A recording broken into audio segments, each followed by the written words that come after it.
welcome to the Uprooted panel as part of the Toronto Black Film Festival. We're so excited to have this film in its Canadian premiere in Toronto, where we filmed it. And so we're just so thrilled to welcome the filmmakers and some of our stars, our Canadian stars of the film, who represent two amazing jazz dance companies that we're really honored to have as part of this journey. So I'm going to introduce our filmmakers, starting with Kadifa Wong, our director, Zach Morin, the initiation, the spark plug that brought this idea to life, Lisa Donmall-Reeve, our exec producer and producer, Joan Gill, our editor, and Matt Simpkins, our DOP. And so applause for everybody. Congratulations on getting the film done. It's been such a journey, such a journey. And Kadifa, I would love to give you the honors of introducing our special guests.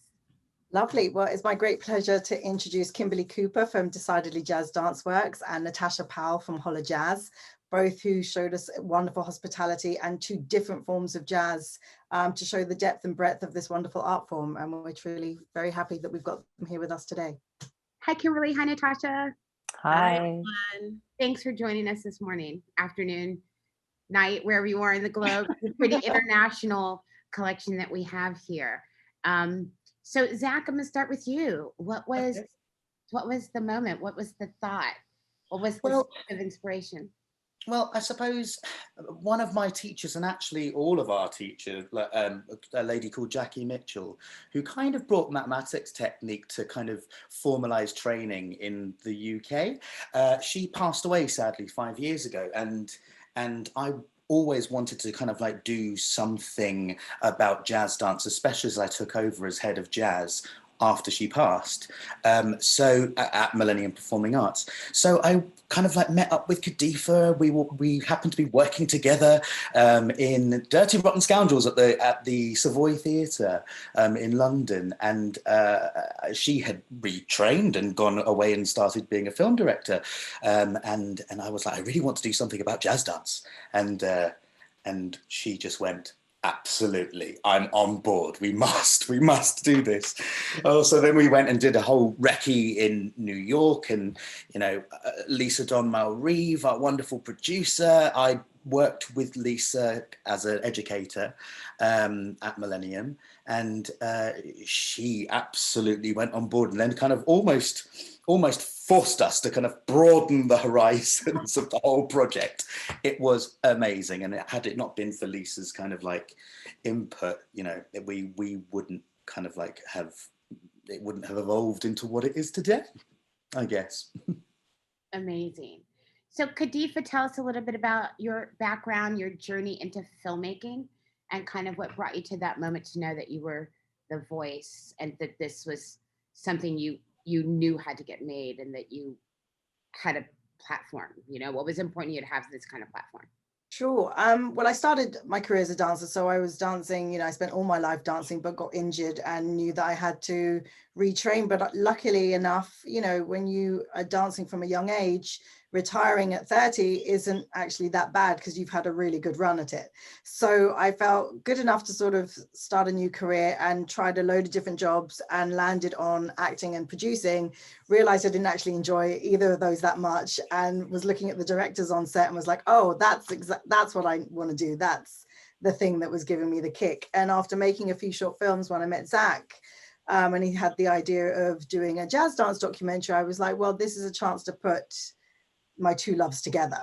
Right. And once I had started investigating and seeing the book, Jazz Dancing History of the Roots and Branches by two of our other contributors, Wendy Oliver and Lindsay Guarino, and seeing the conversation that was happening around jazz dance, it made me question my entire training, of 20 plus years. And so that's what hooked me, was the chance to kind of explore that. And, being a woman of color, being a Black woman, and seeing how so many voices have been omitted from the history, I was like, oh, this is awesome. This is kind of a chance to have my voice. And it just so happened that we'd had Brexit, we'd had Trump. And so people like me were losing their voices around the world. And this was a chance to say something and get that all off my chest. So that's what we did. Amazing, amazing.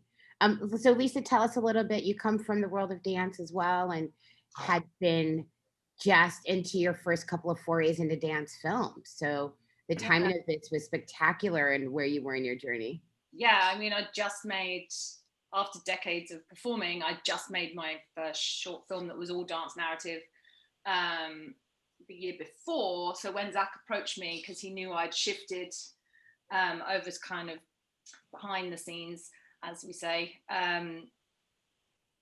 he pitched the idea, and that's when I was like, oh wow, I've never made a documentary, but this is amazing. But I would like the whole picture, like the whole history, naively, without even thinking. That was kind of my gut.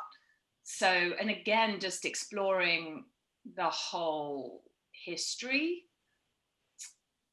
has been humbling, I have to say, because I was trained in a very codified studio, white middle class upbringing, and this just completely opened my eyes. And so the journey was like, for me personally, just absolutely groundbreaking, because you read about the history, but when you start to speak to experts, I just thought, I don't think we realized what we were beginning to make, and how special it was. And as each person went, I was like, whoa. By the end I was like, oh, holy shit, we've got gold. This is amazing. So yeah. And I think it's really important because each of you, this is such a wide breadth of a film, but this is, as all indie films should, very personal for each of you, and the intersections on a personal level. When I think about Lisa and your own relationship with Chicago, and then every time I watch that part of the film, I think of what it must be like for you to hear those voices in your own personal experience, and it's magnificent. And so also one of the best things about you already being in the film is that you had Matt. And it's such a journey, especially in the dance film world, to find ways to elevate your visual language with dance film. And so trying to find a person who has that elegance and yet can stay within the structure and the scope of the story is. And so Matt Simpkins rocked, right? I mean, thank you. And at the drop of a hat, would pick up, oh my God, this person's available like tomorrow. Yeah. And so I just wanted to talk to you, Matt, about how you approached keeping it personal, keeping it intimate, and yet footage that was really trying to share so much visually, Yeah, I mean, personally, it was very easy to keep it personal because I too come from a dance background. So I have a professional dance performance career that morphed into a photography business and then filmmaking, and really soaking into cinematography and director of photography world. And found myself working on a lot of dance narrative projects with producers like Lisa. And it always felt connected and right for me. My instincts were there underneath my center and on my feet, whether I was dancing or I was holding a camera looking through a viewfinder. So those instincts still married themselves within me. And the conversations that I had with Kadifa and Zach really early on were less about wanting to shoot it very presentational, fourth wall, proscenium, the Fred Astaire type shot where it's just one big wide shot that moves. We wanted to get more personal and get into it and feel the breathing, see the sweat, almost have the floor shake with the camera as we're getting in there and getting around. We wanted to keep it personal for the audience, almost as if the camera is just another one of the dancers living these shapes and living the music. So that was always our approach. Unfortunately, with time filming some of these beautiful companies, we didn't have a lot of time to do camera rehearsals and setups. And so it was just two cameras, an A cam and a B cam. And it was a lot of just kind of going, all right, you go for this, I'm going to go for this. We'll try to keep each other out of our shots. And then, being a dancer, it was easier for, I think, the dancers to find a little bit of trust in me, knowing that I wasn't going to completely run them over or get into their space. There's that unspoken language that you only know as a fellow ensemble dancer that I think we picked up on enough, and fortunately no one got hurt and everything was good. But yeah, that was kind of our approach. We wanted to get in there and make it more intimate and more personal. Yeah, I think it was really, really successful, because at no point Thank you. do you feel like anybody else is conscious of the camera being in the midst of the moment, and at no point does it feel performative. And I thought that was something that's really, really successful, that everybody feels. I think a lot of audience don't necessarily articulate it or put their finger on it, but we can all tell every time we get response that everybody's like, I wanted to dance after I watched this movie. Right? Yeah, and another sorry, just one more little thing Sure. that we made a decision on that I think really impacts the film, that it probably gets missed a lot if you're not a visual filmmaker or watcher, is we consciously made the choice to never let the camera move during an interview, so that the movement, any camera movement, was only going to live with the movement of the dance, and the interviews were going to be locked off and just there so people could listen, and they weren't being distracted by some beautiful dolly shots in the background changing and the lighting changing. We wanted to save that energy for the shapes and for the dancers in the frame. Really thoughtful and really successful, really effective. Thank you. So Thank you so much. one of the joys of what a great job you guys did was that there was 2 camerafuls of footage, and Enter Joan, and the magnificent job that you did. This film lives and breathes by the way that you worked with Kadifa, the magnitude of footage that was there, and the magnitude of points that needed to be touched upon. So tell us a little bit about how you and Kadifa talked about it at first. What did you know about dance going into it? Because I think your observational, objective viewpoint that you were learning along with the audience, I thought was really important in our process. Can you talk about that a little bit, and just how you manage for some of our filmmakers that are going to be watching this? Just what was your editorial approach as well?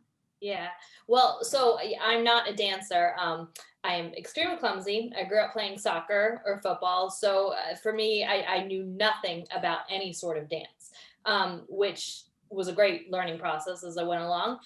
It was when we first got approached about this, I remember my producer called me up and was like, we got somebody who said they have a dance documentary. I was like, okay. And she's like, well, they sent, along a little kind of show reel teaser thing that Kadifa had put together, actually. So I looked at it. And so then right away I saw, oh, it's beautiful, because we got to see some of Matt's images. It was gorgeous, which you never quite know when you're going to take on a project.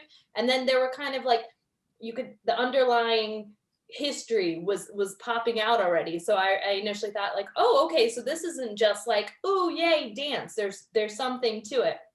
And so we got on a call with Kadifa and Lisa. And I mean, we were aligned right from the get-go. So I remember that was in December, and we came back after Christmas, and Kadifa came in, and we just started watching all the footage. And I knew nothing. So Kadifa brought me a stack of books that I was just reading as we went along. And I think it was really funny for her, because she obviously had sat in interviews already. So she knew what people were going to say. And as I was learning things, I'd be like, they did what? Or did you know this happened? And she'd be like, yeah, I know. And, I'd come in, I'd be like, did you know this? And so I was just I'd go home or on the bus, I'd read the book. So I was getting that information, and we just you just dive in. We had all those amazing interviews to get through. So we just started listening. We had the transcripts printed out. And at the same time, we made a timeline on a big bulletin board of everything, of world history, of dance history, of musicals that were coming out, important moments, important people, and things they were doing. And then we kind of did a rough, like, okay, this is what we think the story is going to be, which one of my favorite things about documentary is you don't ever really quite know. You can think it's going to be this story, and then when you get in the edit, like, actually this person didn't say this, or this cropped up instead of this. So we kind of made a list of like what themes we thought were going to continue throughout, and also what we thought our kind of overall storyline was going to be. And we weren't sure how we were going to tell it yet either. Was it going to be really chronological? Was it going to, because then we knew we were going to have these other moments just of like what a great jazz dancer is. Like, well, where is that going to come in? So we started to kind of plot it out on a bulletin board while simultaneously just listening to all the interviews. And so we did that. We whittled it down. We listened to all the interviews. We watched all the amazing dance footage. And just to follow on what you and Matt were saying and how you were saying, you really feel present and like, you know, you don't feel like people are aware of the camera. It's not just like, oh, that only happened a few times when we put it in the film. The full takes are like that, you know, like Matt was, it was, everything is just this beautiful thing. And also one of my favorite things are the interviews are so gorgeous as well. Yeah. And one of my favorite things is Khalifa and Matt, I remember had talked early on about kind of each city having its own personality and each interview kind of being different. So each person is different. And I love that. I thought that was just, it was all so well thought out. So yeah, so basically the process was just starting to listen to it. And then as you go through, you realize like, okay, well, this keeps cropping up. This is being said. And then we just start to build sections. And, you know, you could have, you know, really long sections that we would cut down because the first few cuts, I think, were coming in over 2 hours because you are telling the whole history, you know, which is great. And then we just kind of whittle down, you know, who said this better? Oh, do we have somebody saying this? I mean, at one point, I think we were just listening to Cheetah and Graciela speak for like 20 minutes straight because they were just telling stories, you know. And they were great stories. they were fantastic stories. They're absolutely amazing.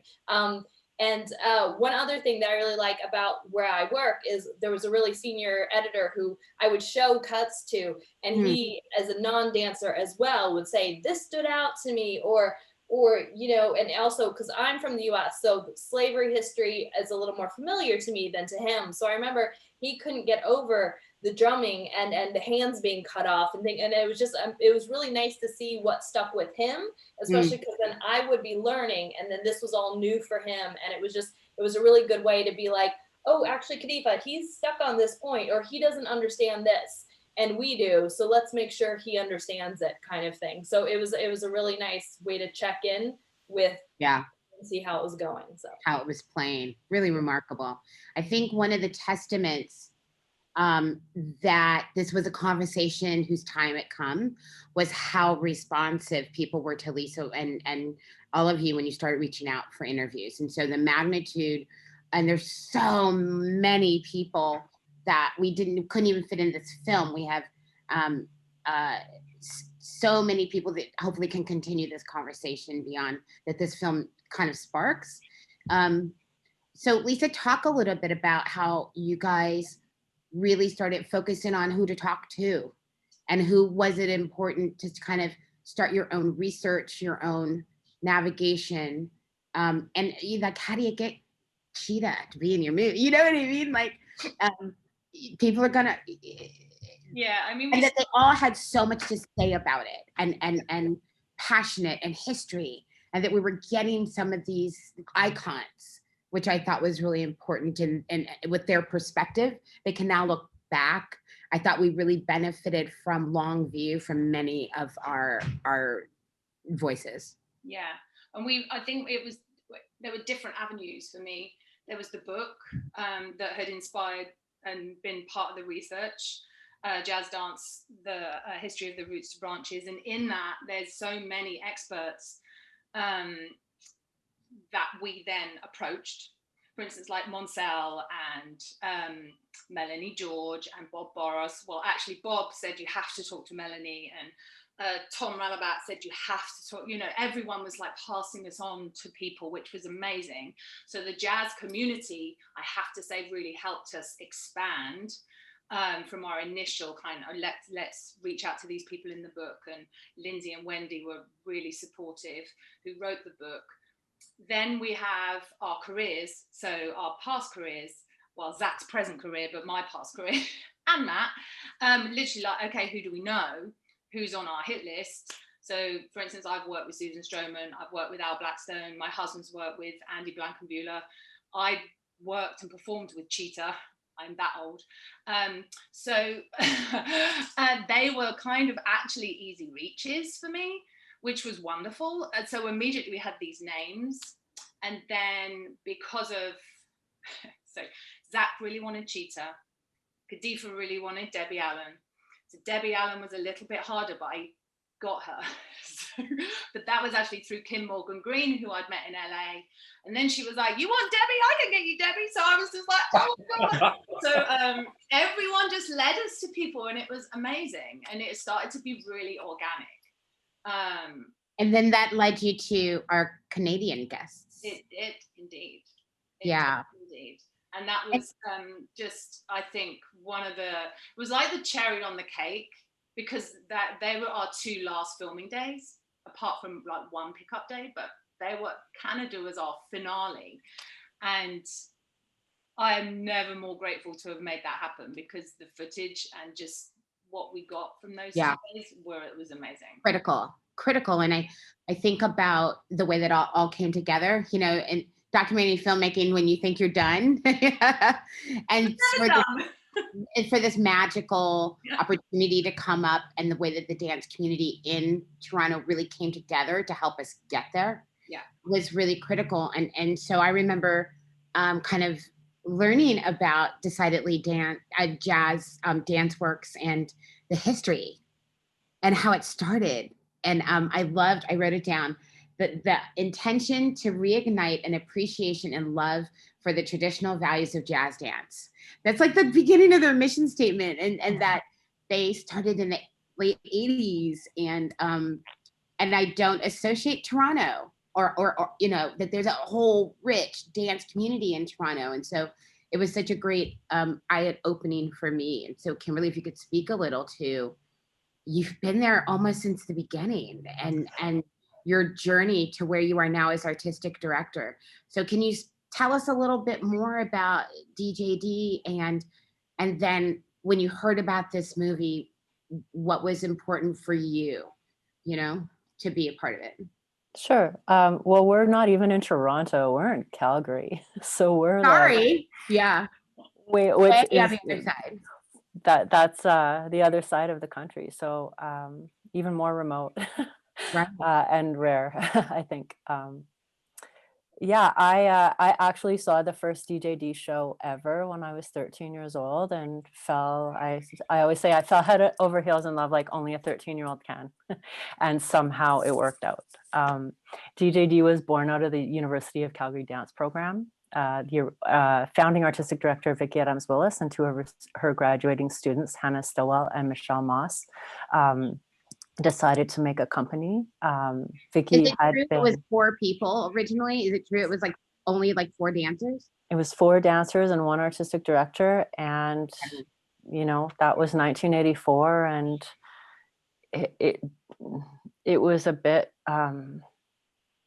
I don't know, I think that they were young artists, they were naive, they wanted to make this thing happen. Vicki had just done a sabbatical where she had traveled around the United States and Europe looking for like-minded jazz artists, and she was sort of disappointed in what she found. She found everything to be really upright and European focused, and that wasn't what she was really interested in. And so Michelle and Hannah were graduating, and they said, let's start a dance company. And she said, okay. And she curses them a little bit for it sometimes, but also loves them for it. And here we are 36 years later. We have a beautiful dance palace that was a huge, long process in the making. We opened it in 2016. And we have a full-time company of 10 to 12 dancers. We have an office staff. We have a big community school. So education has always been a really huge part of what we've been interested in.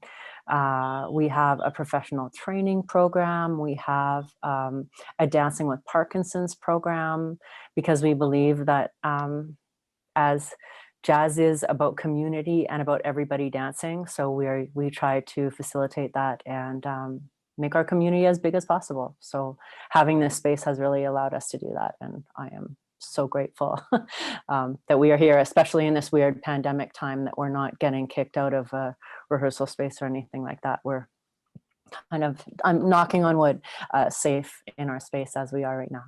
Feeling that security is so powerful, right? It's amazing. We just love the what you articulated for all of us in the film. And we see both of your dance companies so much through the film because it was just so on point, the work that you all are doing. And so Natasha, you started your company in 2016. So I love kind of the balance of that. And what was your journey to feel like that was something you needed to do? Yeah, 2016, almost 5 years ago. It's been like so much has happened in such a short time, but it actually kind of started probably back in 2007 when I had an experience with a documentary with one of the featured experts in the film, Monsell Jordan. And I was living in Vancouver at the time, and he was flown out to host some workshops. And he also shared an excerpt of a film he was working on called Everything Remains Raw. And in it, he looks at the lineage of Black social dances in the United States. And he also goes into talk about jazz dance. And as I'm watching the film, I come from a studio background as well. So I'm used to that sort of Eurocentric approach to jazz dance. And I'm watching the film and I'm like, that's not what I learned. And I had questions about what I was seeing. And what I was seeing was closer to what I was practicing more as a hip hop and street dancer. So I started to see that connection. So fast forward to 2009, I interacted with Monsell again and saw a more edited version of the documentary. And I approached him and said, I want to learn more. I'm curious. I have these questions about the history of jazz dance, where it is, where it comes from, and why. And thankfully, he said yes to offering me sort of like creating a residency for me in New York, where I got to pretty much spend the summer dancing and reading and watching film and journaling and documenting and talking with certain groups of people. And from that experience in New York, that was around 2011, I came back to Toronto and I recognized that there weren't any professional jazz companies in this city At all? At all. None. None, where I could have this experience, these feelings that I was having around the ideas of jazz dance. And I will say in the city, there's a lot of opportunities for the social practice of it. So you can go to like a swing dance evening at Dover Courthouse. You know, you can find lots of opportunities for the social aspect of it, which I love as well. But I was really interested in the performance, the choreography aspect of it too, as a creator, because I consider myself like a maker. So I came back and I was like, I want to start a company. Pretty much it. But I also knew I was coming from a street dance background, and that is a huge part of me and the type of dance and my aesthetic and the work that I do. So as I was seeing those connections between the history and the lineage of jazz dance and more of the contemporary social dances, I wanted to create a company where those ideas and that aesthetic could live. So I invited other street dancers into a process with me where I would teach them some of the original jazz dances and sort of connect the dots for them. And they too started to see the similarities. And from there, Holla Jazz was born. And that's sort of where that name comes from, that holla, that gives that sort of street sensibility with that jazz feeling. So when you see our aesthetic, that's sort of where that's coming from. Well, I'm glad you answered that because that was my next question. Where did the name come from? We love your name. And you can't just say Holla Jazz. You just want to say Holla Jazz, right? Like Exactly. And the spirit of your dancers, even the time we got to spend with them, really represent that, you know, so much. Kadifa, what was unique or special or fundamental? Like we were talking about, each city and each region has its own vibe, right? Yeah. So what was profound, or what did you discover spending time with Natasha and Kimberly's companies? That so much of what we've been told in the UK wasn't possible was actually possible. I think when you see, the kind of jazz equivalent of a company, say like Rombert, who have the big building and stuff in London, it was like, well, why haven't we been able to do it in jazz? And we've been often told that the Arts Council will say it's not fundable or it's not going to work. And it's like, well, here I am seeing two companies doing that. It does work. And so for me, it was just this kind of emboldened feeling that it can happen, and hopefully this film will kind of kickstart some people in the UK to getting that done. And I know Zaki's working on some stuff like that.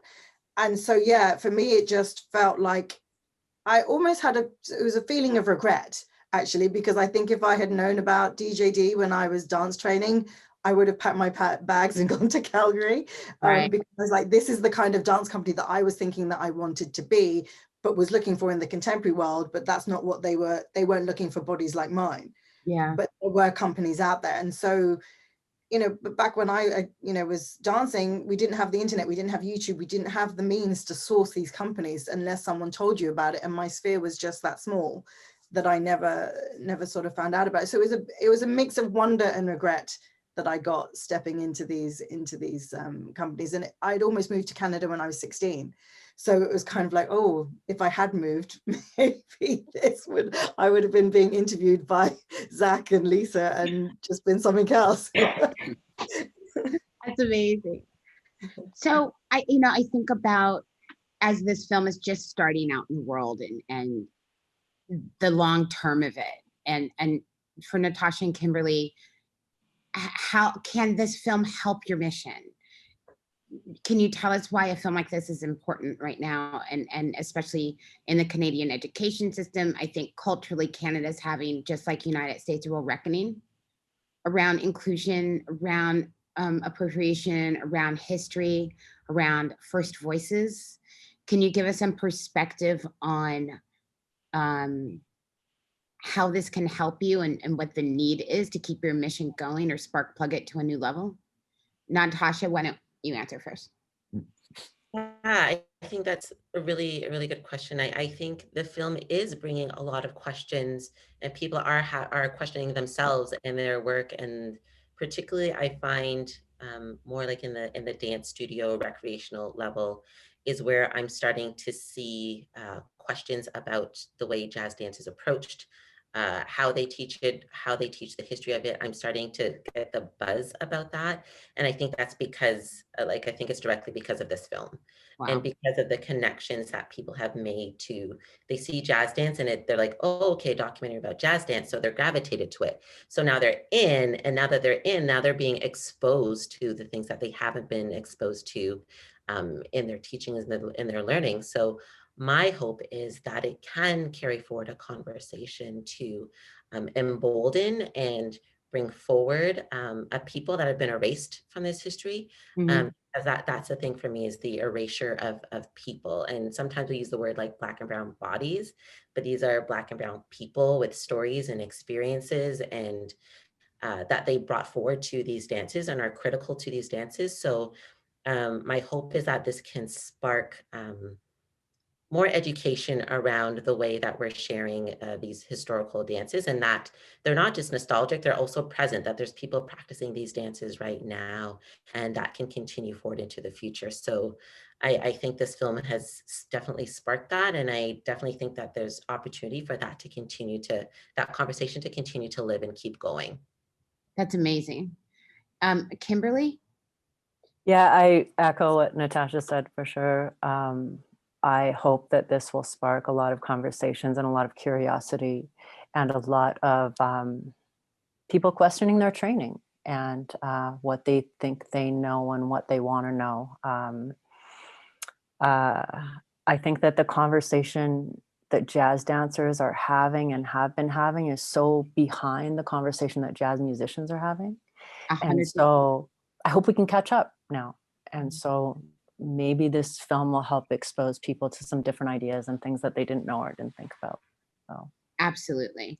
I love that. Zach, what's the future? Where are we headed? Right? We're starting this conversation, and the intention is to start the questions. But again, like Kimberly mentioned, the music leads, and then the dance is the response to the music.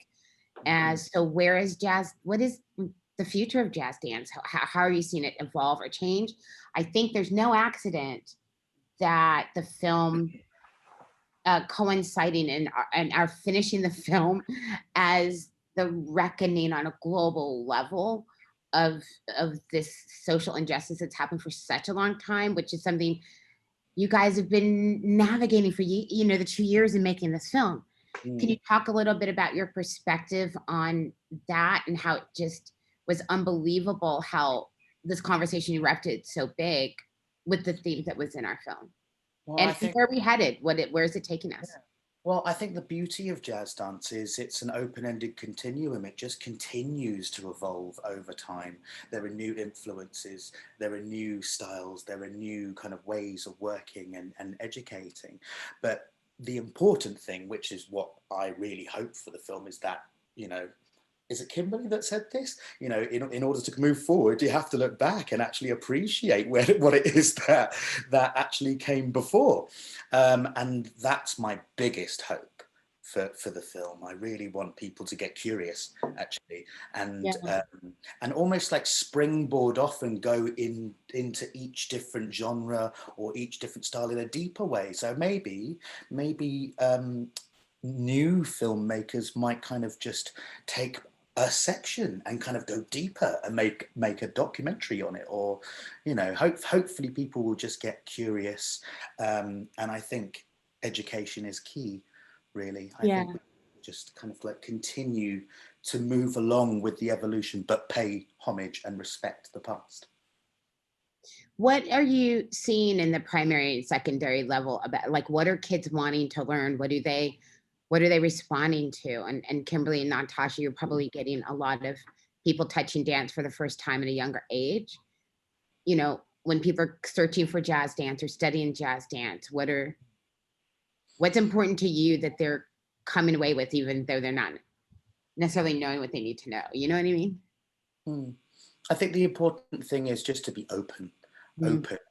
Open to kind of like take in new information, because if people aren't open, then we don't kind of like allow that evolution to happen. So yeah, it's a really exciting time for jazz, and it's actually about time that you know, jazz gets its elevated status, really, and kind of let's put it up next to ballet, let's put it up next to contemporary, let's get the funding finally for jazz dance, because, you know, there's only one company in the UK really that is kind of like devoted to jazz dance.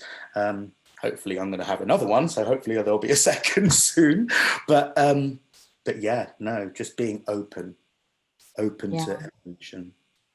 Kimberly, Natasha, do you have any insights of what you're seeing in your regions of when somebody comes to find jazz dance for the first time, what inspired it or what has driven them? You want to go ahead, Natasha, or you want me to go? Sure, I'll go ahead. I think for me, as personally speaking, a lot of people that come to either learn from me or a workshop I'm hosting, the entry point has been through my work. Mm. So if they saw a show that we presented a couple of years ago, 3 years ago actually, we presented our first production, and for a lot of people, that was the first time they saw jazz dance on stage in Toronto. And that, while that's sad, it's also exciting to know that there's this possibility that for people to see this form and this style in a contemporary way now. So seeing that as an entry point that has introduced people to want to learn more and to have that experience of like dancing to jazz music. Like I've been in conversation with a music director of the Jazz Festival, and he too was questioning the relationship between jazz dance and jazz music, and is keen and eager to sort of have that relationship continue to evolve in itself and move it forward as well. So I'm happy that our company can be an entry point for people to want to learn more, and not just necessarily that they want to be performers themselves, but they want to have that experience of what does it feel like to connect to jazz music, because I want to have that feeling that I'm seeing. So that to me is really special to share with a lot of people. Yeah, it's there's something about teaching students who come to a jazz class, and I feel like I've had this experience. I've been lucky enough to have taught dance in different places in the world. And sometimes when I don't speak the same language as these people, and to be able to come together and find groove together in the music it's a really profound experience for people to have together. And I feel like talking about the history and talking about where the dance lives in your body and what you're trying to express and what you're trying to connect to into yourself is something that is sadly rarely talked about in dance. And I think there's something really wrong with that. Yeah. And so that always feeds me when I see that in people, when they're like, oh, okay, that feels good, you know, and make that connection. It feeds me and I see it feed them, and then it's just good for everybody. It's powerful. Yeah. It's powerful. So like, this is hopefully inspiring, and we talked to so many people and had so much footage, and we've been talking about how we can even continue the conversation, whether it's an episodic. We are excited to take parts of our film and create an educational series that Zach, Matt, and Joan are working on. And so Joan and Matt, talk a little bit about, and Zach, you know, what's exciting about being able to use this film as a launch pad for us to create materials for teachers and parents. And, you know, can you talk a little bit, starting with Zach, and then Joan and Matt, you've been really looking at the footage and reimagining a conversation that we can have on a bigger scale to continue the dialogue with the public. So Zach, what you got cooking? I think the exciting thing about creating an educational pack, various different levels, is that to my knowledge, I don't think anything of its kind exists on the planet.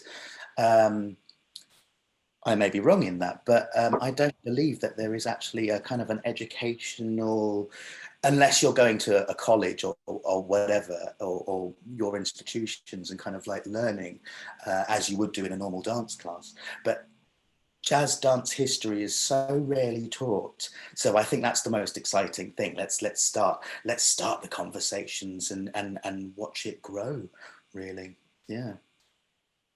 And Joan, what have you discovered? Kind of, you lived with these narratives and all these wonderful interviews for so long, and now kind of thinking about them as a parent, and how the various voices that we can bring together to, you know, synthesize them in a way that could be tools for parents and teachers. Can you talk about what that journey's been? Yeah, I mean, it's been great because I learned so much throughout it all, you know, the whole time. And it was just, it just reiterates and shows the importance of going back to the roots of things and understanding. And I mean, the fact that a lot of the experts and a lot of the different people out of careers weren't aware of some of the roots because it hasn't been taught. And it just, I grew up in Southern Virginia, and we like to erase a lot of the history, and just, you know, I went to an elementary school named after 2 Confederate soldiers, like, and that's not a big deal. You know, it's just like the fact of that, it just shows that you need to go do research within your passions to find out, are you really, you know, hearing the true story? There's 2 sides to everything. History is written by the winners, and also history is written by white men, you know? So it's like, you need to really go take a look at things that you're passionate about, things that you learn. I mean, in this day and age of fake news and all that stuff too, it's really important to do your own research with, you know, reputable sources, and, you know, discover what's been going on. And I think that's so important because, you know, having a new baby and stuff, you want them to grow up in a world where, you know, everything is possible to them, where they see people like them represented on TV. I mean, that's one thing that I remember hearing several people saying in the interviews, and it struck me. Growing up and never seeing someone like you doing something you like to do has such an impact on you. It really does. And it can steer you down a completely different direction. And so just little things like that, I think are just so important, that, and we start teaching at a young age, because, you know, kids aren't born with these biases, you know, we put them into them, whether it's, you know, just in subliminal ways or by what we say in the house. And it's just so important to put yourself in somebody else's shoes and see where other people came from. And I think the world in general is lacking a lot of empathy at the moment. And I think the more that we can do that by even showing like, hey, dance is great, but actually there's this whole history back here that you know nothing about, is a great way to show like, oh, okay, we need to be looking for the truth in everything around us, kind of. Yeah. Matt, what has been your perspective as we've been discussing how this film and your work could be a vessel to help inspire a whole new way of teaching jazz dance. Yeah, I mean, I echo everything that Zach and Joan just said in terms of trying to bring the content that we were able to capture and curate into a more educational environment. I think, speaking from the visual element, there's a lot of talking heads in the documentary, and there's a lot of dancing, but we did capture so much more dancing that we can now start pulling from to be more specific about what we want to talk about and be able to show what we're talking about.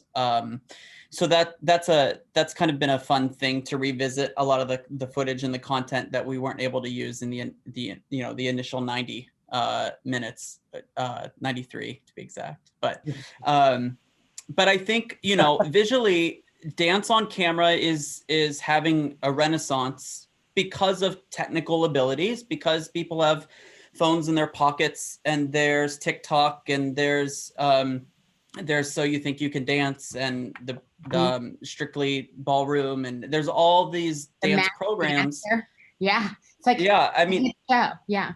So you're seeing, people are used to seeing dance on camera film festivals, dance narratives within non-dance oriented film festivals. You're seeing a lot more of it, and I think it's really nice and really refreshing that dance is getting this new medium, or not new medium, but dance is being accepted into an old medium that hasn't really been used since maybe the Hollywood era, but that was a different way. So what I think is really nice about the content we have is that it's not a beautiful combination that's shot in a beautiful location. There is meaning behind every shot that we took with the dancers, and there's emotion, like Kimberly was speaking to, the connection with the dancers to the music and those grooves and those rhythms, and you see it. And I think that's the difference. You watch the dance competition shows, you don't necessarily always see that connection. And I think the footage that we were able to get, because of the dancers and the choreographers, to Natasha and Kimberly, that we were able to work with in this film, you see that connection. And I think that's educational, extremely educational, because it makes people go, I want to feel that way. And I see myself in that. And if I research a little bit more about how and where and why and who can help me get there, then they're coming to places like DJD and Hall of Jazz, where they are learning the real roots as they're learning to get down. Where the instinct came from, and connecting that dot. That's really powerful. This has been such a powerful way for us to begin to share a film in Canada. And we waited a really, really long time because we really wanted it to be just like this. And so, Kadifa, as we kind of wrap this up,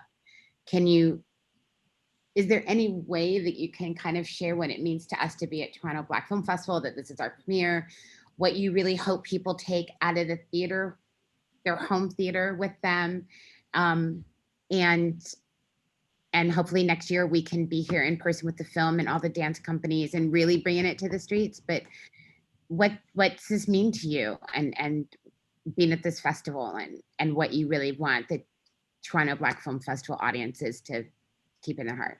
Sure. I mean, it means the world to me. On one level, it means a lot because I have a lot of family in Canada who don't really know what I do. So this is a chance for them to see a film. So on that personal note, it's really, really satisfying to know. But also because of the reception that we had in Canada and the warmth and the welcoming, it just means so much that the audiences get to see what jewels they have in their country. And I think, having felt a bit let down by the kind of British dance establishment's reception versus what we've been receiving in America and Canada and in Paris, it always feels nice to be somewhere where they're truly valuing what you have to say. And the fact that, both these companies wanted to be in the film, and for me, they were the missing links of it. It feels like we've come full circle, because sitting in the studios those days, watching the dancers and getting those contents and seeing those interviews, it was like, I felt like I could rest as a director. I was like, that's it. I have my story, I have my missing, and it was that overwhelming sense of relief that it was like, we are now done. Like, I feel like we're done. Whereas before I just didn't have it. So it feels lovely that we've now come full circle, and yes, we had to wait to get here, but now we're here at a wonderful festival such as this. It feels great. Yeah. Awesome. Zach, final thoughts. I'm just absolutely excited, and I always believe that jazz dance is the dance form that can truly bring us together as humans, no matter where we are on the planet.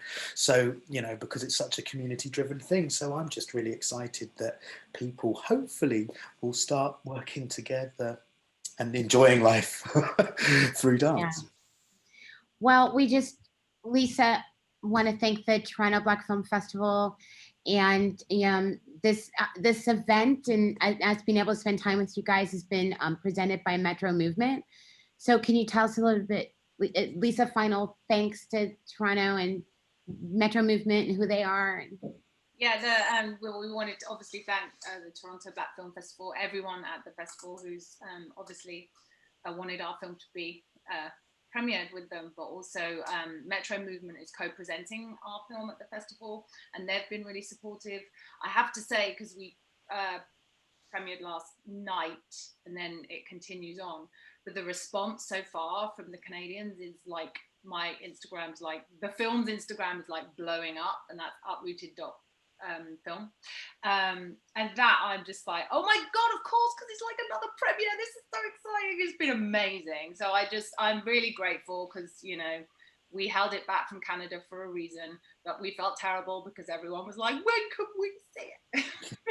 Now you can see it. So just huge gratitude, really, and long may it continue. So tell us, for those who are going to see the Q&A first, where can people see the film? How do they, and then hopefully next year when it's safe, we can come be at schools and dance companies, and how can people reach you to make a request or get on the mailing list or whatever? Yeah, so you can go to our website, uprootedfilm.com. There's a contact form on there that will get to me, well, Kadifa and me. And there's also, Instagram is our main kind of social media, which is uprooted.film. You can go to Toronto Black Film Festival to book the tickets. It's only $8 for a single film. That, as soon as you press go on that, that's 24 hours. So you could possibly watch it once if you wanted to. And there's a lot of information. And it runs through till February 21st. Amazing. So thanks, Toronto Black Film Festival. I'm trying to remember, the festival goes till the 21st? 21st of February, yeah. To the 21st. So please take your time, come by, see our movie. We want to leave you with a thoughtful, I'm hoping you watch the film and it makes you want to learn more about jazz dance. So if you guys could share like, what's the book? Our film was inspired by the book. So can you give some book titles and authors that they can then go find and start their own journey into jazz dance? Kadifa, do you want to do that? Yeah. So there's the Stearns book, which is jazz dance, and that only takes you up until I think about the 40s or 50s. And it's called Jazz Dance. Yeah, and it's a trigger warning that is a very, very difficult read because it was written at a time, and I found that one very, very difficult to read, but it is worth reading. Then you've got Jazz Dance: A History of the Roots and Branches, edited by Lindsay Oliver and Wendy Oliver and Lindsay Guarino. And those are some good books. Yeah. Perfect. All right, guys. Thank you guys so much for joining us today. Please enjoy Uprooted, a journey of jazz dance. Have a great day.